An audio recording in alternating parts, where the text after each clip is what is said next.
Damaz. Hürmetli obunachilar, sizlarga bu video obzorumuzda damazlar gösterme. Hürmetli obunachilar, videoni o'tirib beramiz. Şöyle aksiya tushgan damazlarımız bor. Xudo xolasa arzon narxida xarid qilishingiz mumkin, xudo xolasa. Bu damazlar avtokredit, barter naqd pul asosida xarid qilaverasizlar. Bog'ot avtosodaning ikinci filonida sotuvda turibdi bular. Ko'pisi yegadan, ko'pisi olib sotardan, hurmatli obunachilar. Achchaqim kelsangiz ustunda chiroyli qilib yegan aldiramiz, ili olib sotar aldirib ustunda so'datamiz. Sizlardan shuni satırdan başlasak kelaverasizlar. Gelişsek naqdlarimiz bo'lmasa sotib beramiz. Mashin ko'p, har xil turdagi avtomobillarimiz mavjud.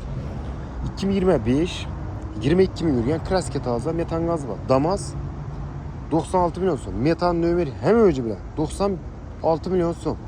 20 milyon rakida chiqadi. 2400 dan 5 rakida beramiz.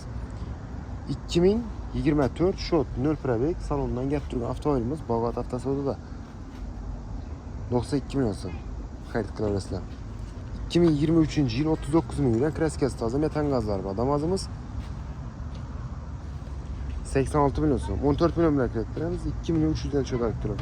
5 yil kredit chiqadi. Yumshoq bo'lu, obshipka patologlar полный qo'jamunda. Yangi keldi bu do'stlar.